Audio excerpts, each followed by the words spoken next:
14 लाख से अधिक सैनिकों और आम लोगों की जान जा चुकी है पिछले 3 साल से चल रहे रूस यूक्रेन युद्ध में।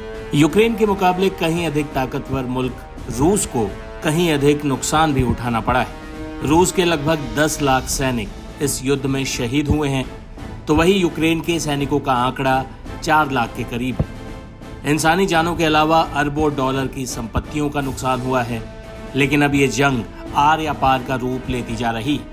यूक्रेन ने रूस पर इस जंग के इतिहास का सबसे बड़ा हमला किया जब उसके ऑपरेशन स्पाइडर वेब ने रूस के 41 वॉर प्लेन्स को क्षतिग्रस्त कर दिया। रूस अब इंतकाम की आग में जल रहा है और यूक्रेन पर निर्णायक प्रहार करने की तैयारी में। यूक्रेन के ड्रोन अटैक से भड़के रूस ने खबर है कि यूक्रेन पर बड़ा हमला कर भी दिया है। उत्तरी यूक्रेन के प्रिलुकी शहर पर गुरुवार रात हुए रूस के ड्रोन हमले में 1 वर्षीय बच्चे समेत कम से कम 5 लोगों की मौत हो गई है। हमले में 6 और लोग घायल हुए, जिन्हें अस्पताल में भर्ती कराया गया। सुबह शाहिद श्रेणी के 6 ड्रोन ने प्रिलुकी के रिहायशी क्षेत्रों पर हमला किया, जिससे आवासीय भवनों को भारी नुकसान पहुंचा। इससे पहले रूस ने सूमी शहर में भी ड्रोन अटैक किया था, जिसमें 3 लोग मारे गए थे। इस बीच अमेरिकी राष्ट्रपति डोनाल्ड ट्रंप ने रूसी राष्ट्रपति व्लादिमीर पुतिन से फोन पर बात की। यूएस प्रेसिडेंट डोनाल्ड ट्रंप से बातचीत में रूसी राष्ट्रपति पुतिन ने साफ साफ संकेत दे दिया कि वो इस हमले का कड़ा जवाब देने वाले हैं। राष्ट्रपति ट्रंप ने बुधवार को बताया कि उन्होंने रूस के राष्ट्रपति पुतिन से फोन पर करीब 1 घंटे 15 मिनट तक बातचीत की।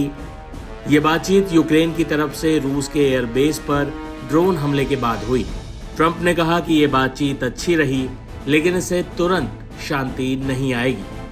बता दें कि ट्रंप और पुतिन के बीच ये दूसरी बातचीत है। इससे पहले 19 मई को भी दोनों नेताओं ने फोन पर बात की थी। ट्रंप के बयान से साफ है कि रूस ने अपने इरादे साफ साफ जता दिए हैं। यूक्रेन की सुरक्षा सेवा के मुताबिक यूक्रेन के ऑपरेशन स्पाइडर वेब के कारण रूस को 7 अरब डॉलर का नुकसान हुआ है। उधर रूस ने दावा किया है कि उसने यूक्रेन के दोनेत्स्क में एक अहम बस्ती पर पूरी तरह कब्जा कर लिया है। इस ऑपरेशन में करीब 1475 यूक्रेनी सैनिक मारे गए। इस मसले पर रक्षा विशेषज्ञ ध्रुव कटोच ने क्या कहा, सुनिए। देखिए, एक तो ये क्लेम है यूक्रेन का, और मुझे लगता है क्योंकि जिस प्रकार से रिपोर्ट्स रूस की तरफ से भी आ रही हैं, मुझे लगता है इस क्लेम में पूरी तरह से सच्चाई है। और 41 ये जो अपर एंड स्ट्रेटेजिक एयरक्राफ्ट जो हैं, बॉम्बर्स वगैरह जो हैं, और ये डीप इनसाइड रशिया, कुछ तो साइबेरिया में भी थे उनके एयरबेसेस, और वहां पर जाकर उन्होंने डिस्ट्रॉय कर दिया। जब हम मिलिट्री की तरफ से देखें तो यूक्रेन के लिए तो ये बहुत बड़ी कामयाबी है और रूस के लिए एक बहुत बड़ा झटका। लेकिन अगर मैं जियोपॉलिटिकल सिचुएशन देख रहा हूं तो मुझे लगता है अभी बुरे दिन आने वाले हैं। रूस इसको कभी छोड़ेगा नहीं।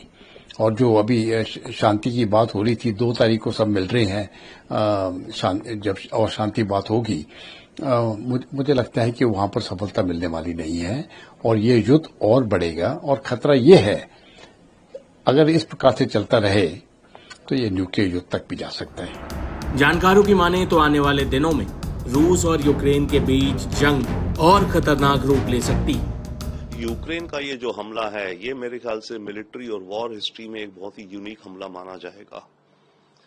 4000 किलोमीटर तक इर्कुत्स्क, साइबेरिया में यूक्रेन बॉर्डर से करीब 4000 किलोमीटर दूर है, वहां तक इन्होंने ड्रोन पहुंचा के खड़े करे एक ट्रक के ऊपर और फायर किए एयरबेस पे।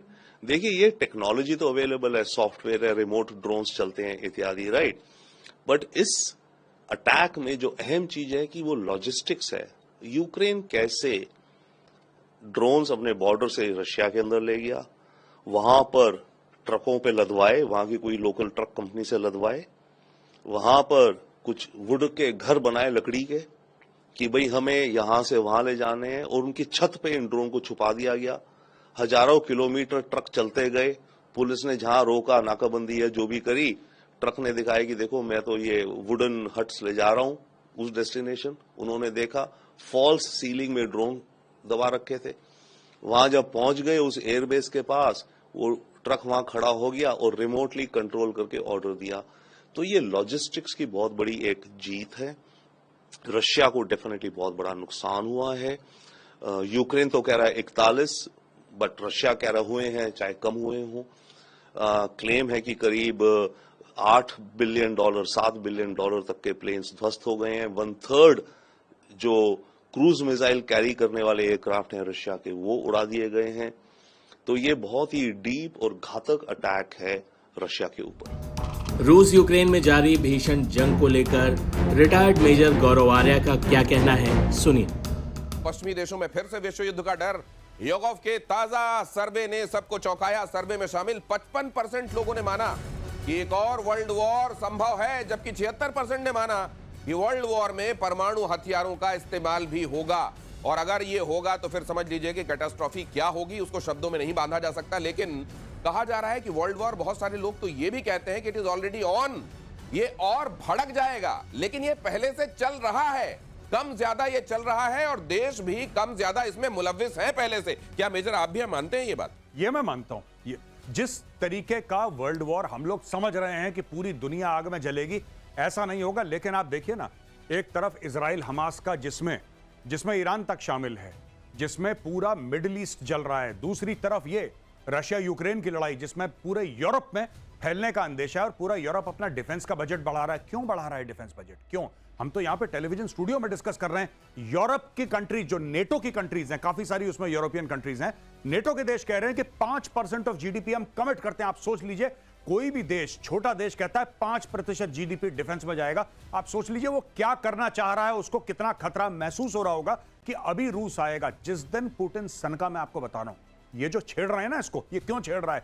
एक तो वर्ल्ड अटेंशन के लिए, और इसको पता है यही काम पाकिस्तान ने पहलगाम में करा था। मैं आपको एक एग्जांपल देता हूं, पैरेलल नहीं है, मैं कंपेयर नहीं कर रहा, मैं आपको सिर्फ एक आइडिया दे रहा हूं कि पाकिस्तान ने क्या बोला। उसको पता था भारत रिटेलिएट करेगा, उसको पता था, इसीलिए वो चाह रहा था कि इंटरनेशनलाइज हो जाए कश्मीर। एक एम ये भी था पाकिस्तान का, कई एम हो सकते हैं, लेकिन उनमें से 4-5 एम्स में से ये था कि कश्मीर दोबारा 370-35 से हटने के बाद इंटरनेशनलाइज हो जाए। आज की तारीख में हुआ। पाकिस्तान एक लेवल तक सक्सेसफुल हुआ लोगों को मारने के लिए।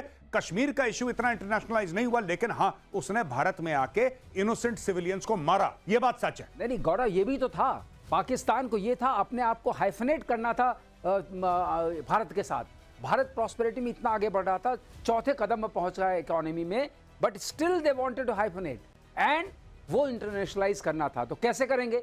एक छोटा सा हमला कीजिए, उसके बाद भारत हमला करेगा, अपने आप ये बात तो लोग कहेंगे इंडो पाक वॉर, तो इंडो के साथ पाक में हाइफन, मतलब कहीं उसके साथ चर्चा में, हाँ, कि हम बराबर के किसी बड़े पहलवान के साथ वैसे बराबरी नहीं कर सकते, तो ऐसा कुछ चर्चा में आ गए कि चर्चा में उसके साथ आपका नाम कहीं ना किसी न किसी बहाने लिया जा रहा है। ये देखिए बड़ी बात, और ये एक्सपर्ट्स ही बता सकते हैं। फिलहाल पूरी दुनिया की नजर पुतिन के अगले कदम पर है कि वो यूक्रेन के खिलाफ क्या एक्शन लेते हैं।